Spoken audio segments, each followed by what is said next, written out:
coneixem, el pagès, que és el que ens proveirà fonamentalment de producte, no? En coneix bé aquests varietals. I per què aquests tres? Perquè en teníem altres del que podíem fer un raïm en aquest moment. Sí? Fan molta quantitat de raïm. Estem ara als 1840-70, diguem, no? 40-50. La producció passa per això.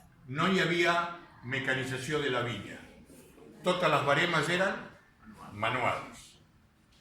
Els cicles de maduresa de tots tres raïms són consecutius. Mateixa colla de barema 2 la puc utilitzar, eren llestos, eren molt llestos. Tot això s'ha trencat quan entra la mecanització i quan la vinya comença a planificar-se d'una manera industrial. Doncs ahir en tenim la raó per la que la roseta guapa comença a progressar.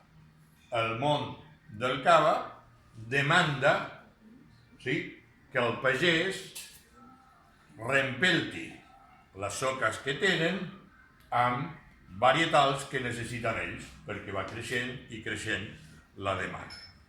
Primera clatellada de la pobreta negreta. Segona clatellada. Sobre finals dels anys 60, 70, podríem dir. Aquesta clatellada és molt interessant. Mireu. Manual de los vinos de Cataluña, escrito por don Miguel Torres, enòleg format a França, òbviament, com en aquella època no en teníem cap formació d'enologia en el nostre país. Això va sorgir fins a finals del segle XX, no? Estem parlant dels anys 70, no vam tenir, de fet, la Rovira i Virgili, la nostra primera actual, és el 85, si no me'n recordo malament. Fixeu-vos, cuando las nuevas vides, está escrito en castellano, obviamente, cuando en 1960 nos replanteamos en profundidad el camino que podríamos seguir para mejorar la calidad de nuestros vinos, nos encontramos con una viticultura en nuestra región del Penedés eminentemente orientada hacia la producción de vinos destinados a la champanización.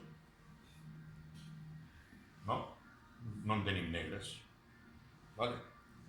Menciona alguns del que hi ha, ¿no? Menciona la Xarel·lo y tal y cual, y diu: existía y existe todavía, cuando lo va a escribir, pero en menor escala, la cepa llamada Sumoy. Pero pronto pudimos comprobar que los vinos elaborados con ella no eran aptos para la crianza, carecían de savia, entre comillas, yo sabé què vol dir sàvia en el vi, tenían el nivel mínimo cualitativo, no tenían el nivel mínimo cualitativo para su utilización. Estrellita, pie de página. Desde 1976, curioso, ¿no?